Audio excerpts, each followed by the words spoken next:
It was a quiet morning in Brookville. Not the kind of quiet that makes you feel safe, but the kind that makes you think nothing ever changes because no one dares to change it. By 600 a.m., the streets were already half awake. The bakery on Main Street had its door propped open, the smell of cinnamon rolls drifting past the post office. Mr. Langston, the mailman, made his usual rounds, same route, same slow pace, same nods to the same people.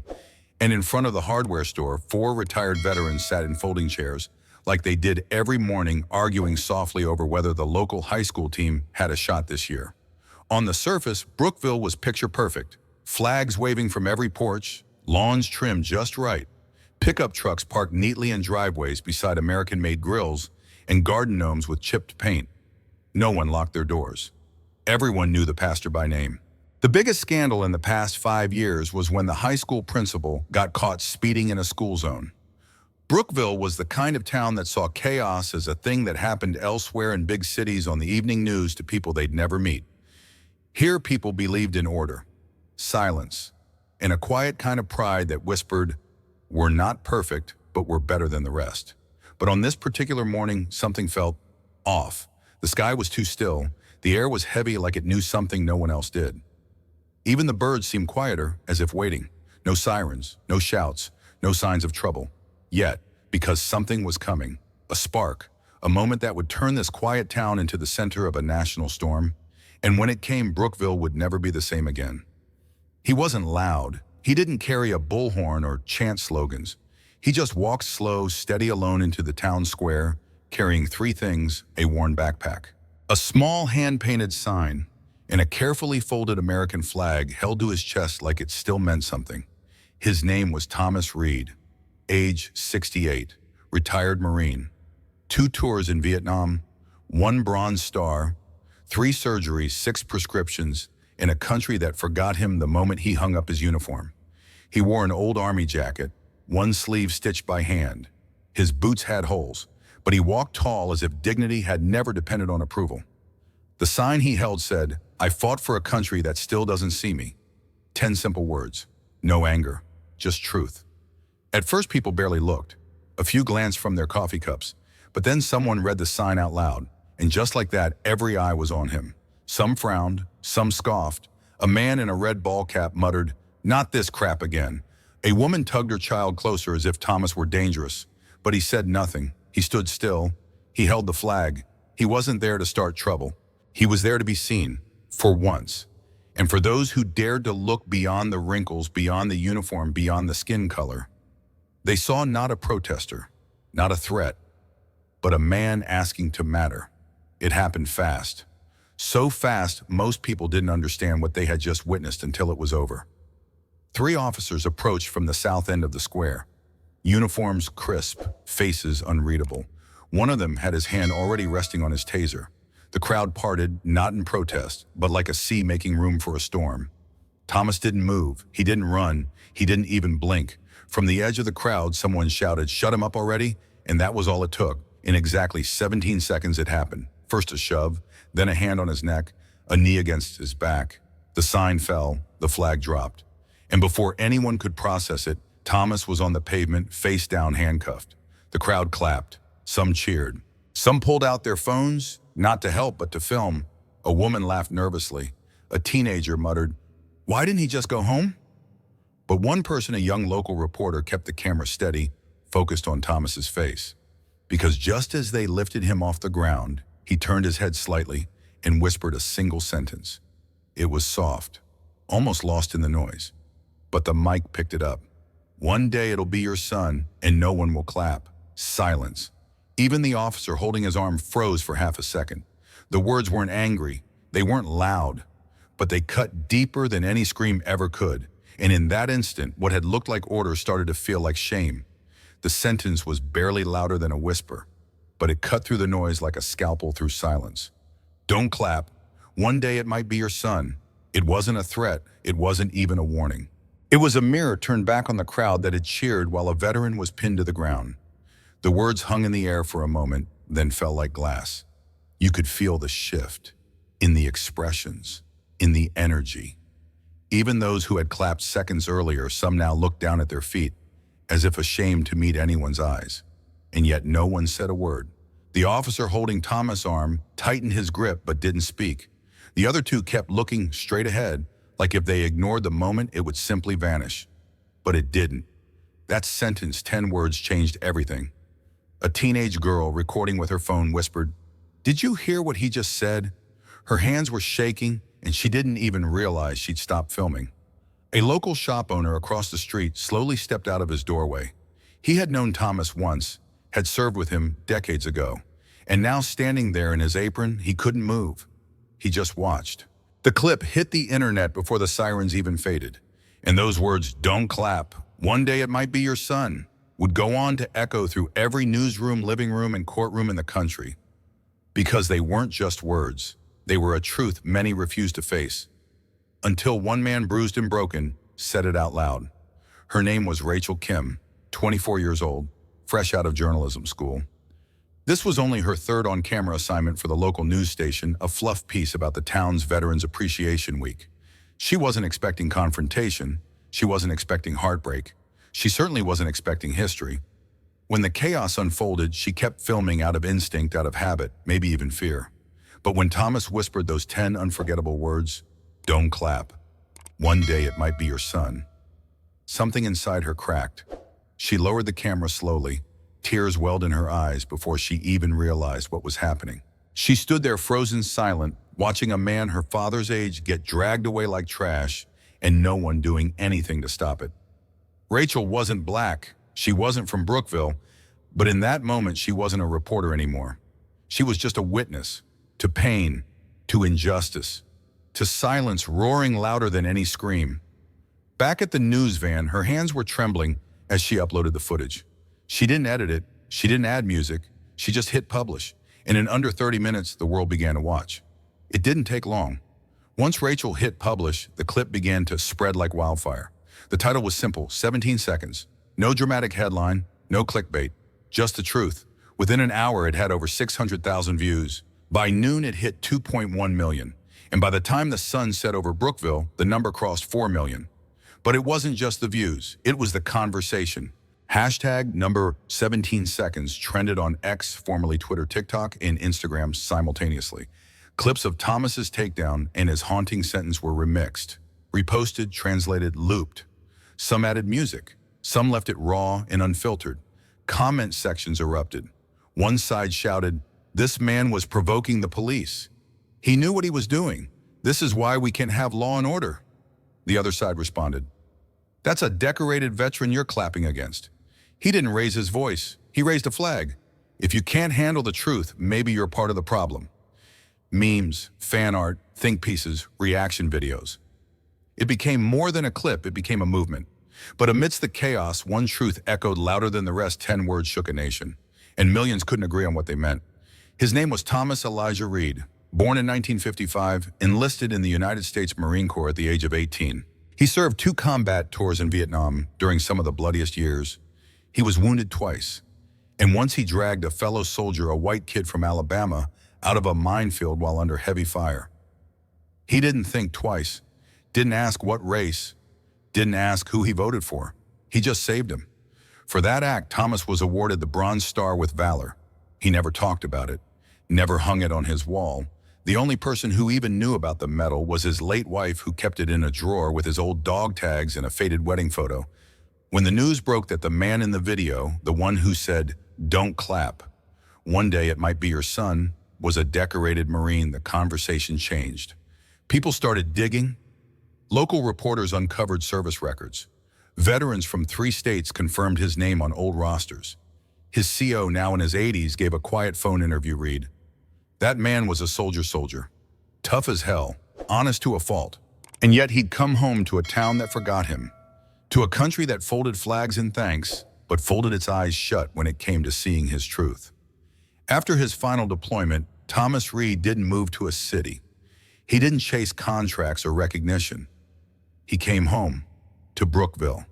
He settled on the outskirts of town in a fading yellow house with a cracked porch and a leaky roof next to a soybean field that hadn't been harvested in years.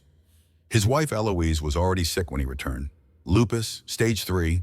She needed medication, doctor visit support, but the VA benefits never came on time. The paperwork got lost, the phone lines stayed busy, the promises always just one more form away, and so Thomas took care of her alone. He worked odd jobs when his back would let him, fixing fences, cleaning gutters, sharpening tools for farmers who no longer remembered his name. The town he had fought for barely remembered him. No pastor visited. No neighbors checked in. No veterans group reached out, except for one person, a 13-year-old girl named Maribel who passed his house every afternoon on her way home from school. She saw him sitting alone on the porch, one hand holding a bottle of pills, the other petting his old dog, Rufus. The next day, she came back with a sandwich wrapped in foil. She didn't say much, just left it on the step, and did the same thing the next day, and the next, for 4 months. Thomas never asked why. She never explained. But every day when he heard the rustling of foil, he knew someone remembered he was still there. The sign didn't look like much. It was just an old piece of cardboard, bent at the corners, painted in uneven strokes with a fading black marker. I fought for a country that still doesn't see me. 10 words, that was all. Thomas had written them the night before. He sat at the kitchen table alone, the TV playing static, his wife's empty chair across from him. His hands shook as he wrote. Not from age, from finality, because deep down he knew this wasn't about protest. It wasn't about going viral. It wasn't about politics. This was a last try, a final whisper into a world that had stopped listening. He had written letters, sent emails, filed claims, begged for appointments at the VA clinic, and each time he was told to be patient, to wait his turn, to understand the system. But the system never understood him, so he made a sign, simple, crude, undeniable. And on the morning of Veterans Appreciation Day, he stood in the square not to start a movement, not to stir up trouble, but because he couldn't keep the silence in anymore. That sign wasn't meant to change the world. It was meant to say, I tried everything else. This is all I have left. The backlash was swift, but so was the defense. Within hours of the video going viral, the town's leadership held a press conference. A long table, 3 microphones, a seal of the city propped up behind them like a shield. Mayor Greg Whitmore stepped up first, his tie slightly askew, his hands gripping the podium like he was bracing for impact. Let me be clear, he began. Mr. Reed was agitating the crowd. His actions were disruptive and could have escalated. He didn't mention Thomas's military service, didn't acknowledge the sign, didn't even say his name again. Instead, he painted the scene as order versus disruption, as law versus chaos. Next came Police Chief Harold Brenner, a man who had worn his badge for 28 years, a man who had watched the same video as the rest of America, but somehow saw something different. Our officers followed protocol, he stated flatly. They assessed a potential threat and responded accordingly. This was not a case of excessive force. This was a case of preserving public order. Reporters shouted questions. Was the use of force necessary? Did you know Mr. Reed is a decorated veteran? Has anyone reached out to his family? The mayor waved them off. The chief refused to answer. And just like that, the official story became, it wasn't brutality, it was procedure. But outside the building, people were no longer buying it. The press conference had barely faded from the news cycle when the truth slipped through the cracks. A young rookie officer, barely 24, still new to the force, leaked 43 seconds of unedited body cam audio to a local reporter he'd grown up watching. The file was grainy, the voices distorted. But one sentence pierced through like a gunshot. Let's teach the old man a lesson, it was said casually, mocking, seconds before the takedown. Suddenly everything changed. The procedure wasn't just procedure anymore. It sounded like targeted humiliation. Social media exploded again. Outrage turned white hot. Veteran civil rights groups and even former officers condemned the clip as proof of abuse of power. By nightfall, the hashtag #TeachTheOldMan was trending next to number 7 seconds. News anchors dropped their scripts. Commentators broke rank. This isn't about law enforcement anymore, one analyst said on national TV. This is about what happens when power forgets its purpose. Brookville PD went silent. The mayor's office refused to comment. And the nation watched, waited, and remembered a name they were once told to forget: Thomas Reed. The mayor looked like he hadn't slept in days, pale, sweating, his shirt collar wrinkled, as if it had been tugged one too many times behind closed doors. He didn't want to be there, but the town demanded it. So under the glare of TV lights, Mayor Greg Whitmore stepped back up to the podium, hoping to reclaim control. He read a prepared statement. Flat legal solace, the town of Brookville continues to review the incident involving Mr. Reed. We urge citizens to remain calm and await the findings of the internal review. It was going as planned until a young black reporter from Channel 5 raised her hand. She didn't flinch. She didn't smile. Her voice was steady. Mr. Mayor, if Mr. Reed had been white, would he still have been tackled? The room fell silent. 9 seconds. 9 long, brutal seconds. You could hear the air conditioning hum, a pen drop, a cough stifled in the back row. Greg Whitmore didn't answer. He couldn't. His lips twitched. His eyes darted, and then he turned and walked away from the podium. No thank you. No excuse, no words. Just silence and the sound of camera shutters exploding all around him. By nightfall, the clip had 11 million views, and the caption read 9 seconds of silence. 9 seconds of truth. By sunrise the next day, Brookville was no longer just a small, quiet town. It had become a battlefield of signs, voices, and conviction. Hundreds poured into the town square. Some came in pickup trucks with American flags waving behind them. Others marched on foot, fists raised, wearing shirts that read, "Support our vets." Across the street, a different crowd stood their ground, holding up bold letters, "Stop playing the race card." What began as a call for justice was now a clash of worldviews. Veterans from neighboring counties showed up, some in full uniform medals pinned to their chests. They stood in front of a massive photo of Thomas Reed, saluting a man the country tried to forget. A group of high school seniors led chants into megaphones. 17 seconds. 400 years. Still not heard. Across the plaza counter, protesters accused them of turning Thomas into a media martyr. He disrespected the flag, one man shouted. This isn't about race, this is about respect. Tensions rose, police stood between both sides, too few, too unsure. Every hour brought more people, more cameras, more noise. Brookville was cracking, and somewhere in the middle of it all, a little girl held a sign that simply read, "He was my neighbor." It wasn't supposed to air. A local reporter had visited the Brookville Senior Care Home to gather quiet background on Thomas Reed. They expected a few sound bites, a nod to his medical history, maybe a polite quote from the nurses. But then they rolled the camera on room 10114. Inside sat Martha Reed, 71, her thin silver hair pulled back, blanket over her knees. At first, she didn't look at the camera. Her eyes stayed on the window, watching the wind stir the trees outside. When she finally spoke, the studio back in New York fell silent. He never raised his voice at anyone. Not once. Not even when he had every right to. Her voice trembled. Not with weakness, but with a quiet, devastating strength. They just never listened. Never listened when he asked for help. Never listened when the pain came back. Never listened when he needed to be seen. She turned then, just enough for the camera to catch her tears. He thought if he held that sign, someone would finally hear him. But I told him, this country only hears us when we're loud or bleeding. The anchor's voice cracked when they cut back to the studio. No commentary, no music, just silence.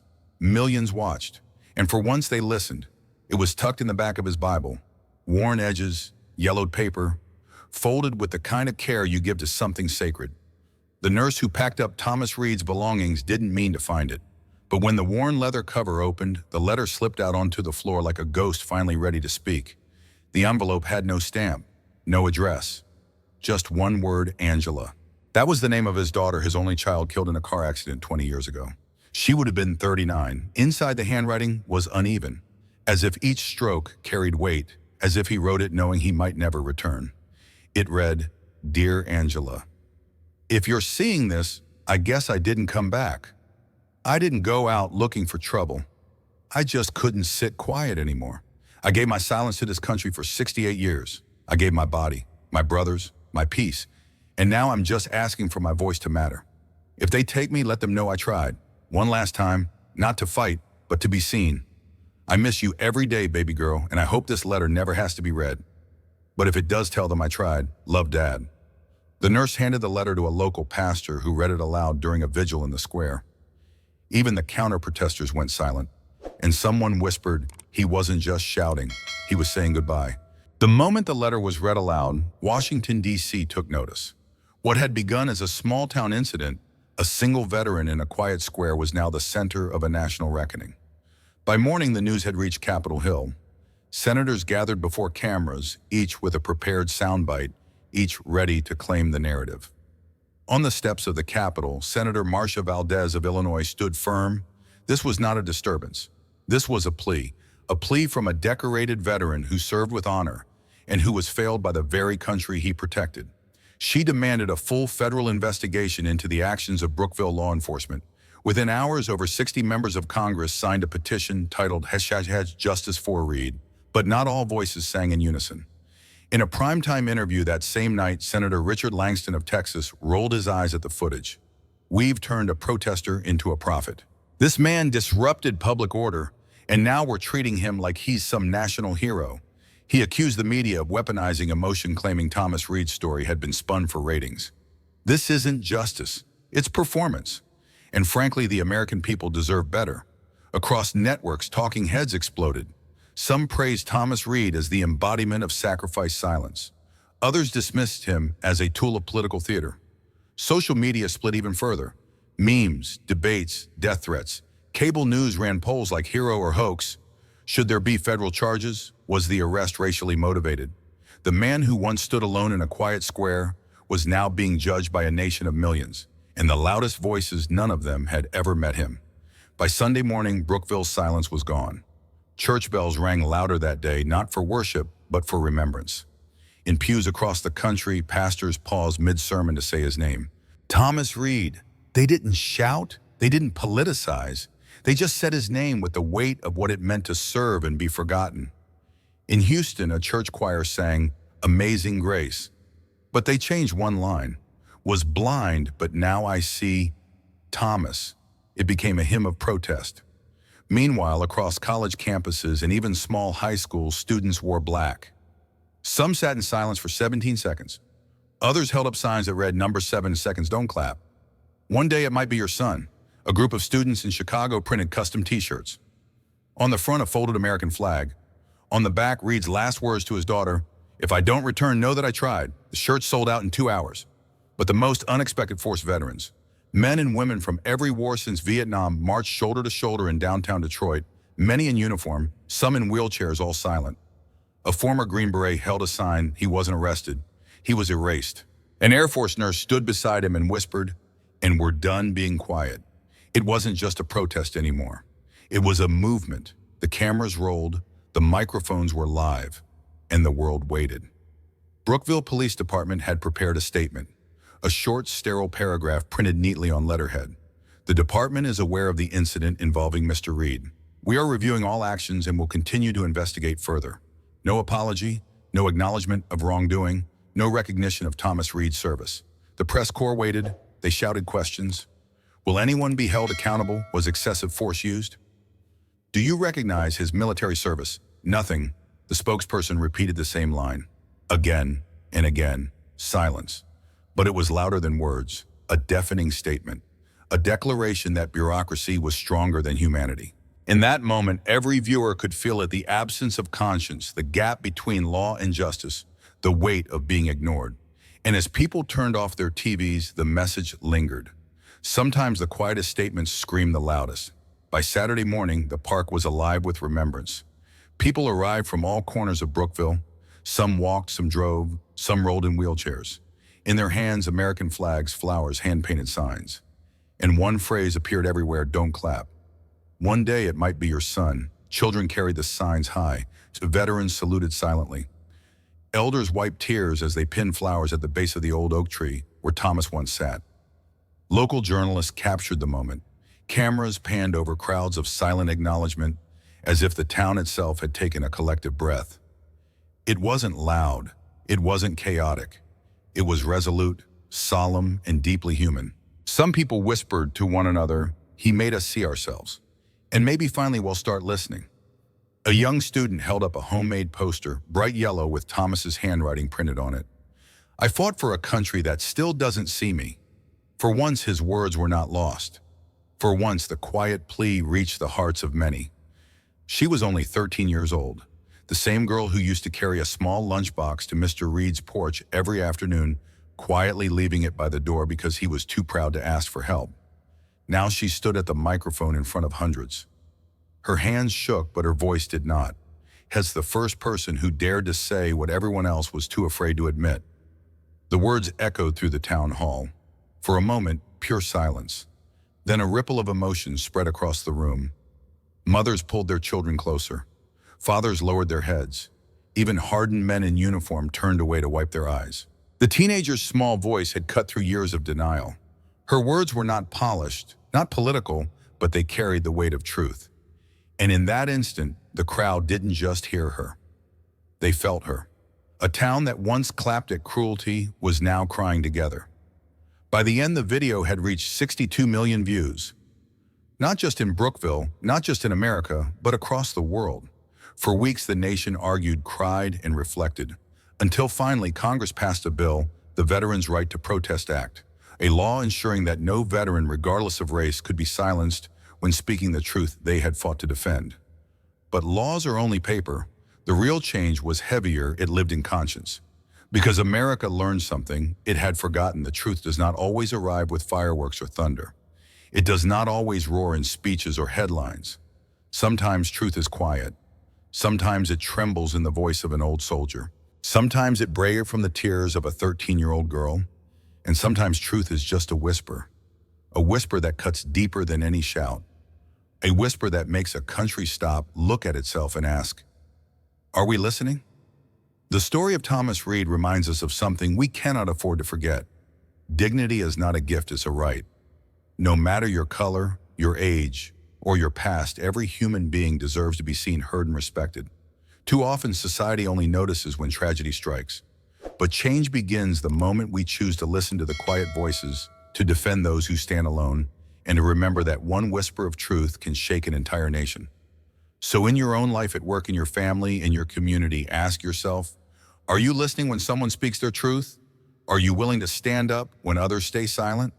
Because sometimes the difference between justice and injustice is just one person choosing to care. If this story moved you, don't let it end here. Hit the subscribe button, tap the notification bell, and share this video because stories like this deserve to be heard and truth deserves to be remembered.